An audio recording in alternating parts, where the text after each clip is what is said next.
Una niña de 12 años sale de su casa con el fin de pasar el fin de semana con su padre, como lo solía hacer habitualmente. Sin embargo, ella nunca llegó a su destino. Su cuerpo fue encontrado al día siguiente en el interior de una combi del transporte público, abandonada a 4 kilómetros de la parada donde debía bajarse.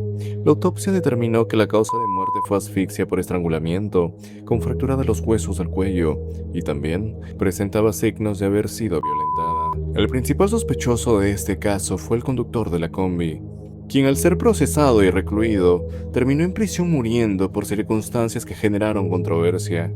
Este es el caso de Valeria Gutiérrez Ortiz. Sus padres se separaron cuando ella era pequeña, pero mantuvieron una relación cordial y dinámica familiar enfocada para el bienestar de su hija. Valeria creció acostumbrada a la rutina que disfrutaba. Pasaba gran parte de la semana con su madre. Los jueves o viernes por la tarde, preparaba la mochila para irse a casa de su padre, donde pasaba el fin de semana completo. El lunes por la tarde, después de la escuela, regresaba con su madre. Para ella, ese ir y venir entre ambos hogares era su rutina.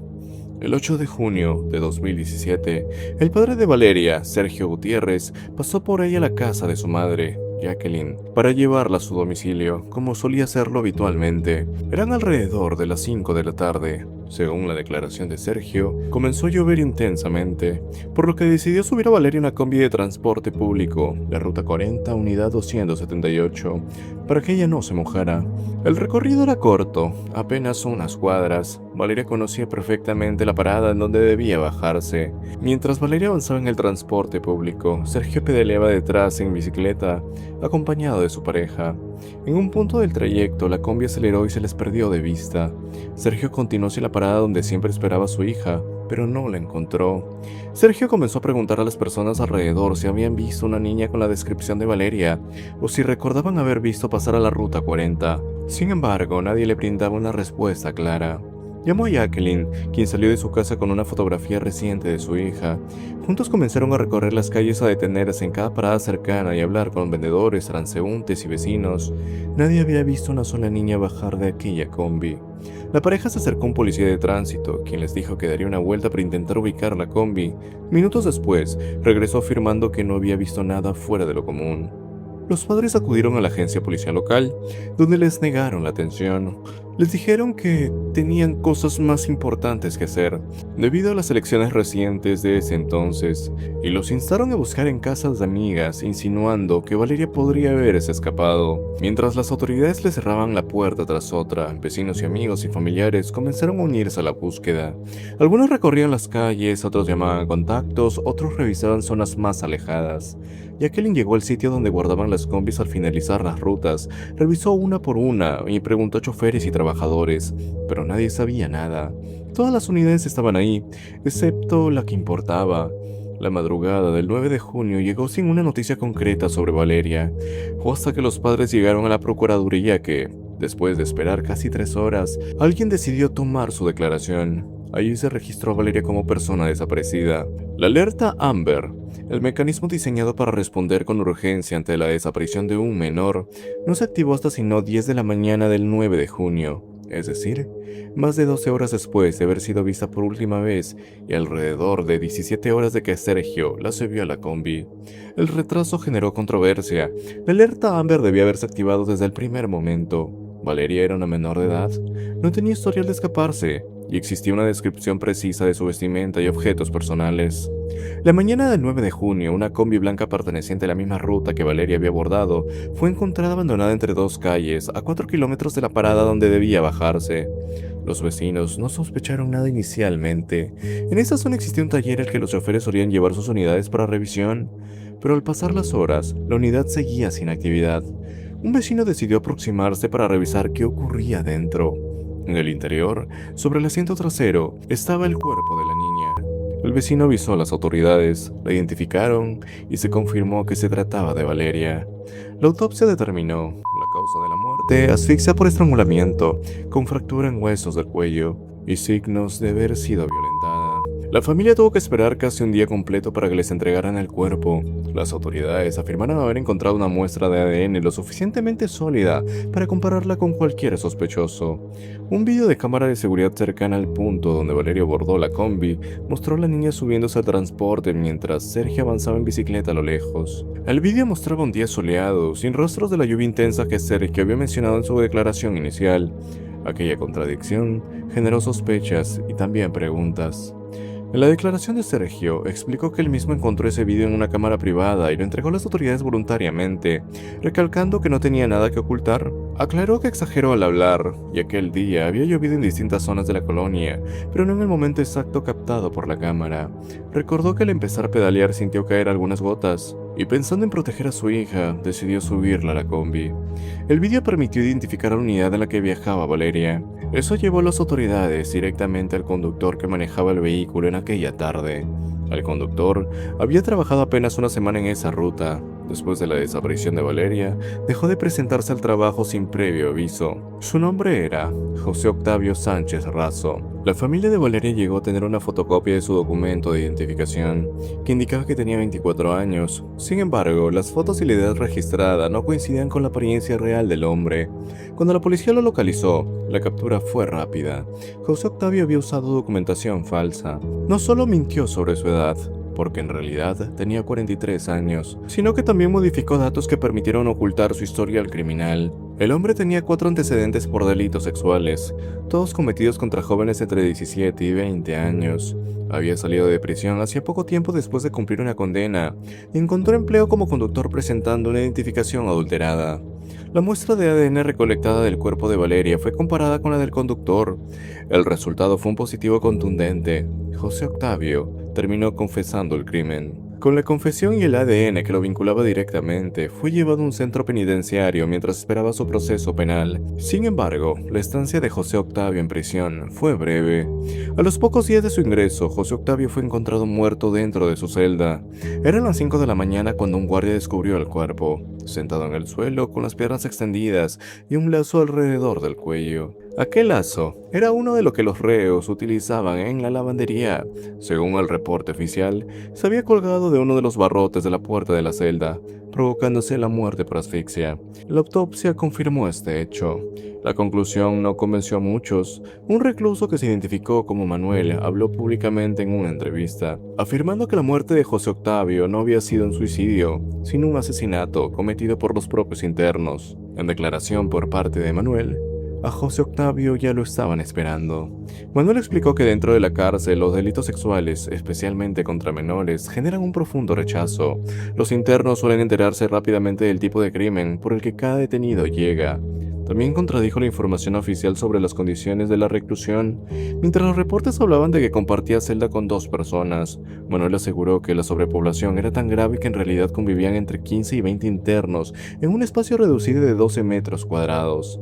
Describió que la noche de su muerte se escucharon gritos, pero que en la prisión existía una regla no escrita: nadie se metía. Según él, los involucrados siempre acomodaban la escena para simular un suicidio. Con la muerte de José Octavio, las autoridades dieron por concluido el caso de Valeria. La combinación de su confesión, las pruebas de ADN y su posterior fallecimiento en prisión llevó al expediente fuera cerrado sin previos interrogatorios, sin un juicio formal y sin investigaciones adicionales. Para la familia de Valeria, el final administrativo del caso no significó un cierre real. La muerte de su hija había dejado una herida irreparable. Todo lo que rodeó el caso, las demoras, las contradicciones, las irregularidades en la escena, la falta de protocolos en el transporte público y la confusa muerte del agresor, se acumula como un recordatorio constante de que la tragedia pudo haberse evitado en distintos momentos. La familia y su entorno siguen recordando a Valeria. Su historia se convirtió en un símbolo doloroso de las vulnerabilidades que enfrentan miles de menores en situaciones similares. El caso de Valeria nos recuerda la importancia de exigir protocolos claros, autoridades responsables y sistemas que realmente protejan a quienes más lo necesitan, para que este tipo de hechos no se repitan.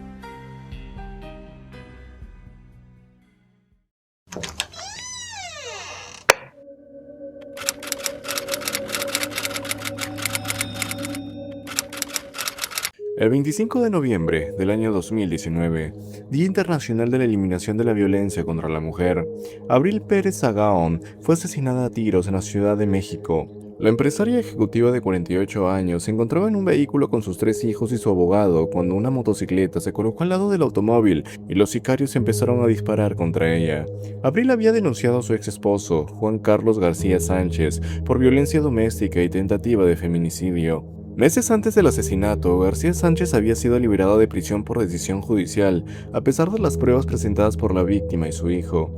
El caso había generado una ola de indignación en México y expuso las fallas del sistema judicial en casos de violencia de género. El principal sospechoso, Juan Carlos García Sánchez, continúa prófugo, y la fiscalía ofrece una recompensa por su captura.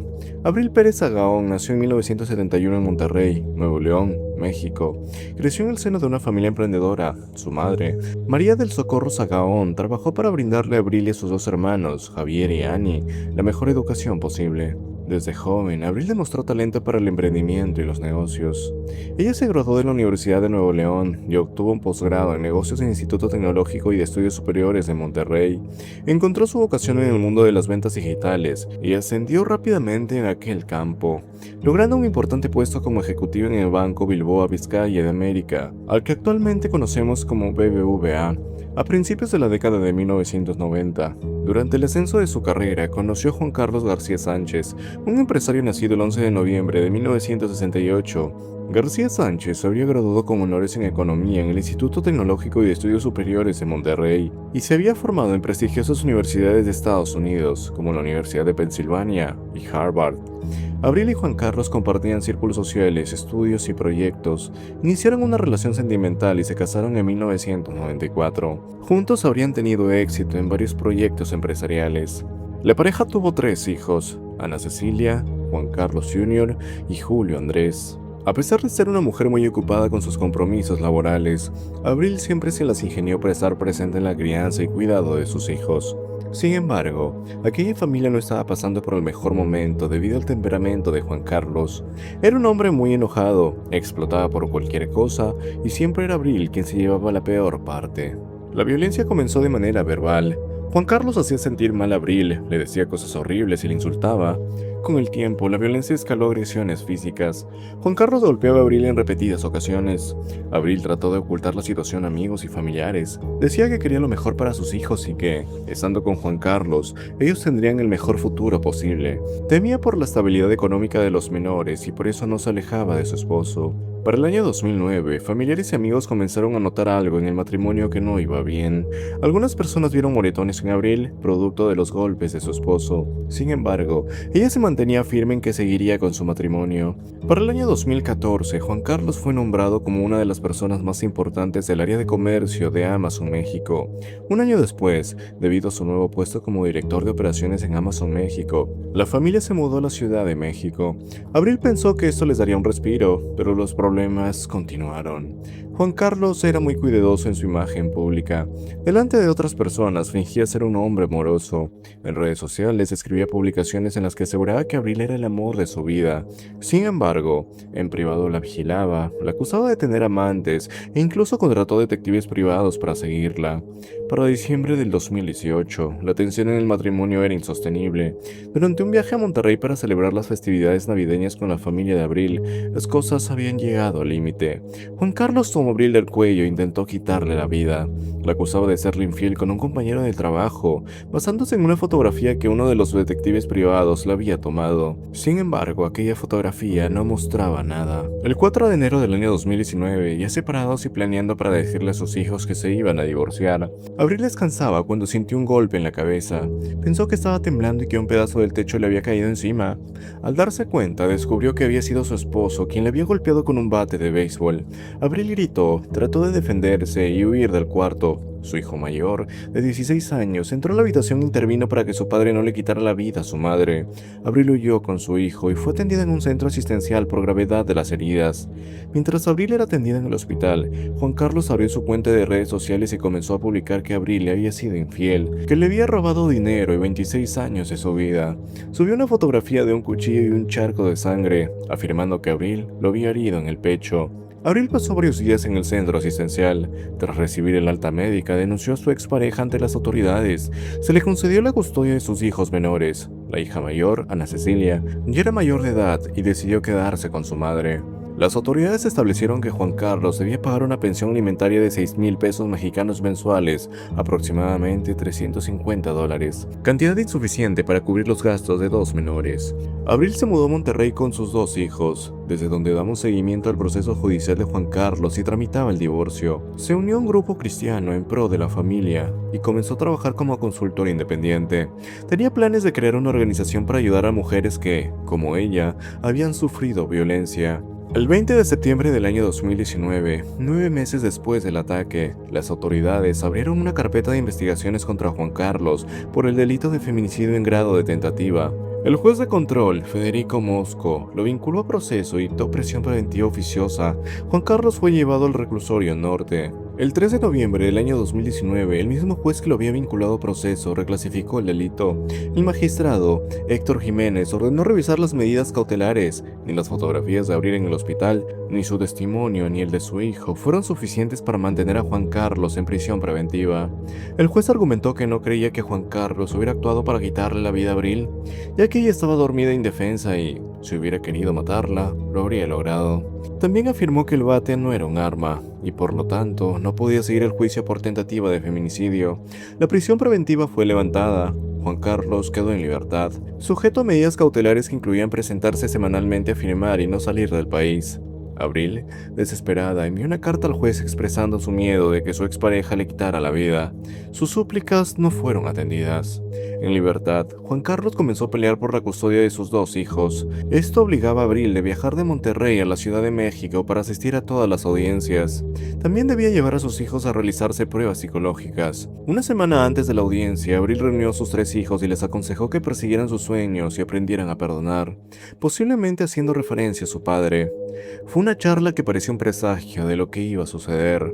El 25 de noviembre del año 2019, Abril viajó a la Ciudad de México para acudir a una cita programada en el juzgado. Ese mismo día, miles de mujeres marchaban en las calles para conmemorar el Día Internacional contra la Violencia de Género. Después de su cita legal, Abril salió con sus dos hijos y su abogado en un vehículo. Le había pedido a su abogado que los llevara al aeropuerto, ya que debían tomar un vuelo de regreso hacia Monterrey.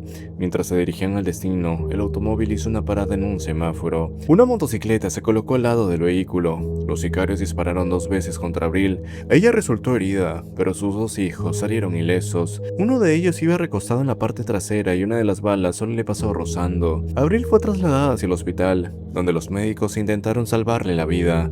Falleció aproximadamente 6 horas después del ataque. La familia de Abril señaló inmediatamente a Juan Carlos como el responsable intelectual del crimen. Sin embargo, las autoridades afirmaron inicialmente que no tratarían el caso como feminicidio, porque no sabían quién había atacado a Abril ni cuáles eran las intenciones de los agresores. El caso generó indignación en redes sociales. Amigas de Abril difundieron información y exigieron justicia.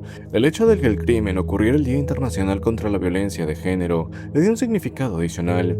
Se realizaron marchas en favor de Abril en distintas ciudades. La Procuraduría General de Justicia de la Ciudad de México inició una investigación contra los jueces Carlos Trujillo Rodríguez, Federico Mosco González y el magistrado Héctor Jiménez López, cuyas resoluciones permitieron que Juan Carlos saliera de prisión. Representantes del partido gobernante en aquel entonces pidieron la destitución e inhabilitación del juez Mosco, quien ya había estado involucrado en otra decisión polémica, liberar a un médico acusado de abusar a una paciente. El 29 de noviembre de 2019, el presidente de la Suprema Corte de la Ciudad de México, Rafael Guerra, suspendió a los jueces involucrados. La jefa de gobierno de la Ciudad de México, Claudia Sheinbaum, anunció que investigarían el caso como feminicidio y añadió que los magistrados podían ser acusados si se comprobara que Juan Carlos estaba detrás del crimen. La familia de Abril anunció la creación de una organización sin fines de lucro llamada A la Voz de Abril para proporcionar ayuda psicológica y legal a víctimas de violencia. Ana Cecilia, la hija mayor de Abril, acusó públicamente a su padre de abusar física y psicológicamente de su madre, de ella y de sus hermanos durante años. Subió fotografías fotografías que mostraban a su madre golpeada en el ataque con el bate de béisbol. Según su testimonio, su padre era un narcisista psicópata que había sido liberado de prisión tras pagar a las autoridades.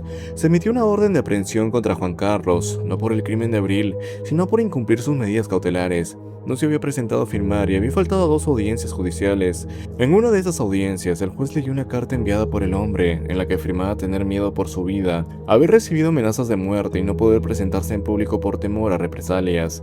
El juez no aceptó el escrito y emitió una orden de captura. Fuentes de la Procuraduría General de la Nación informaron que Juan Carlos ya no se encontraba en México. Había huido hacia Estados Unidos, caminando hacia la frontera. Las autoridades mexicanas solicitaron al Interpol la emisión de una ficha roja, la cual fue activada en 151 países. El 5 de marzo de 2020 se detuvo a los primeros implicados, Juan Carlos Rodríguez Ortiz y Rodolfo Daniel Bandera Sandoval, alias Chango León. El primero fue señalado como el conductor de un vehículo que fungió como muro durante los hechos. El segundo señalado como el autor material del disparo que mató a Abril. Ambos fueron vinculados al proceso. El 28 de octubre del 2020 se detuvo a otros 4 implicados: Oscar, alias el Oso, Alejandro, alias el Carnal, su pareja, Magda Karina, y Juan Carlos Maldonado, alias Juan Balta, considerado el líder de las bandas más peligrosas de la Ciudad de México. Según los registros judiciales, Juan Balta había estado en la cárcel al mismo tiempo que Juan Carlos y le había ofrecido protección a cambio de dinero. Rodolfo Bandera, alias Chango León, confesó su participación en el crimen. Declaró que Juan Carlos lo había contactado desde la cárcel, le había dado instrucciones y le había ofrecido 30,000 pesos mexicanos para quitarle la vida a Abril. Explicó que el arma nunca llegó a Monterrey, por lo que el crimen se pospuso hasta que Juan Carlos ya estaba en libertad. Lo contactó nuevamente para realizar el ataque en la Ciudad de México, aprovechando la audiencia judicial. El juicio contra los autores materiales comenzó en agosto de 2022. El Ministerio Público desahogó 28 testimonios y aportó 14 pruebas periciales. El 19 de mayo de 2023, un tribunal de enjuiciamiento declaró a Rodolfo Daniel Bandera Sandoval y Juan Carlos Rodríguez Ortiz culpables de feminicidio. Ambos fueron sentenciados a 52 años de prisión y al pago de 560,000 pesos mexicanos, aproximadamente $32,000, como reparación civil. La familia de Abril apeló la condena contra Rodolfo Bandera, considerándola insuficiente, ya que él fue quien disparó directamente contra la víctima. Los otros procesados, incluidos Juan Carlos Maldonado, alias Juan Balta, vieron separados sus procesos.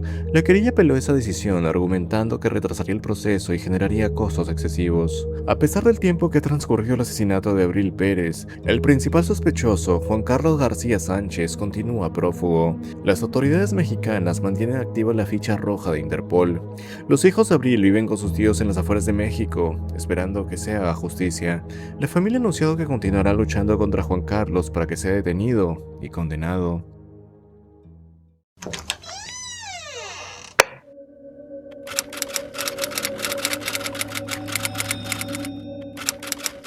El 30 de octubre del 2022, Ariadna Fernández López Díaz, de 27 años, salió a disfrutar de una noche con amigos en la Ciudad de México. Sin embargo, ella nunca regresó a casa. 3 días después, el 2 de noviembre, el cuerpo de la joven fue hallado por ciclistas en el kilómetro 7 de la autopista La Pera-Cuautla, en el estado de Morelos. Presentaba golpes en el cuerpo, las manos y el rostro.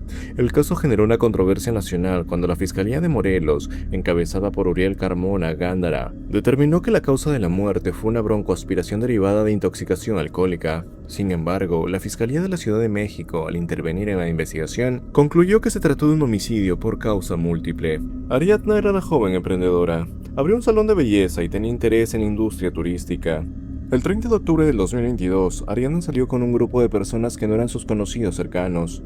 Una amiga suya advirtió que no confiara en ellos, pero Ariadna no tomó la advertencia en serio. La noche del 30 de octubre del 2022, Ariadna se reunió en el restaurante Fisher, ubicado en la Colonia Condesa de la Ciudad de México. La acompañaban Routel Astudillo García, de 27 años, y su novia Vanessa Flores, y otras personas.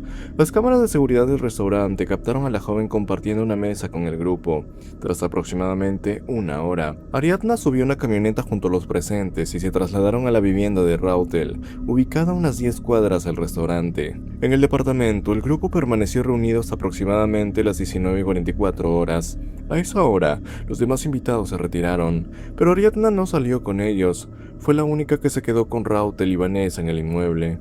Al día siguiente, el 31 de octubre, las cámaras de seguridad del edificio registraron movimientos clave. Primero, se vio al chofer personal de Rautel llegar al sitio, retirarse minutos después. Media hora más tarde, se observó a Rautel caminando por el estacionamiento del edificio, cargando el cuerpo inerte de Ariadna y subiéndolo a una camioneta. Rautel salió del estacionamiento en la camioneta y se dirigió a Tepoztlán, en Morelos. Fue allí, en el kilómetro 7 de la autopista de la Pera Cautla, donde el cuerpo de Ariadna fue encontrado 2 días después.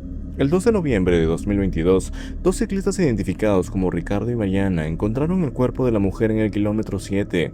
Tomaron fotografías y les compartieron en redes sociales, con la intención de que los familiares de la víctima pudieran identificarla.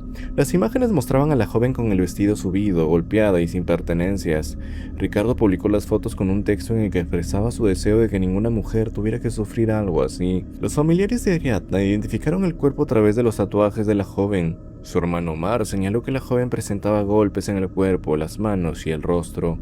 La Fiscalía General del Estado de Morelos, encabezada por Uriel Carmona Gándara, tomó el caso. El 4 de noviembre de 2022, el fiscal declaró que los exámenes forenses practicados en el cuerpo de Ariadna no eran coincidentes con las causas de un feminicidio. Según Carmona, la muerte de Ariadna se debió a una broncoaspiración provocada por una intoxicación alcohólica. Afirmó que ella no presentaba signos de violencia y que los golpes que observaban podían deberse a intentos de reanimación. La declaración del fiscal fue inmediatamente cuestionada por la familia de Ariadna. Su sobrina, Valeria Rodríguez, calificó la versión como una gran mentira y señaló que no había explicación para los golpes visibles en el cuerpo. Una amiga de Ariadna, Natalia Armendáriz, reiteró que la joven presentaba golpes en la cara y en uno de los brazos. El 5 de noviembre de 2022, la familia de Ariadna solicitó formalmente una nueva investigación, pero esta vez ante las autoridades de la Ciudad de México. La entonces jefa de gobierno, Claudia Sheinbaum, y la fiscal Ernestina Godoy instruyeron al Instituto de Ciencias Forenses del Tribunal Superior para poder realizar un estudio paralelo. El 6 de noviembre de 2022, la fiscal Ernestina Godoy informó en una rueda de prensa los resultados de los nuevos exámenes forenses. La causa de la muerte fue un traumatismo múltiple, evidenciado en diversas lesiones por golpes que resultaron ser mortales. No se trataba de una broncoaspiración. A partir de este momento, el caso fue reclasificado como feminicidio. Claudia Sheinbaum acusó al fiscal Uriel Carmona de intentar ocultar el crimen, señalando presuntos nexos entre el principal sospechoso, Rautel Astudillo, y la Fiscalía de Morelos. Carmona negó categóricamente las acusaciones. La Fiscalía Anticorrupción de Morelos abrió una pesquisa para esclarecer los presuntos actos de corrupción cometidos por la Fiscalía Estatal en este caso. El 6 de noviembre de 2022, la Secretaría de Seguridad Ciudadana anunció la detención de Vanessa Flores en el municipio de Catepec, Estado de México. Fue trasladada al Centro Femenil de Reinserción Social de Santa Marta, Catitla. El 7 de noviembre de 2022, Rautel Astudillo García se entregó de manera voluntaria ante la Fiscalía Especializada de Feminicidios en Nuevo León. Aseguró que era inocente y que se entregaba porque había visto las noticias que un juez de la Ciudad de México lo buscaba. El 8 de noviembre de 2022, un juez dictó prisión preventiva contra Rautel por presunta participación en el feminicidio de Ariadna. Fue ingresado a un reclusorio Oriente. Ese mismo día, a Vanessa se le dictó prisión preventiva. Los investigadores analizaron los teléfonos celulares de los dos principales sospechosos.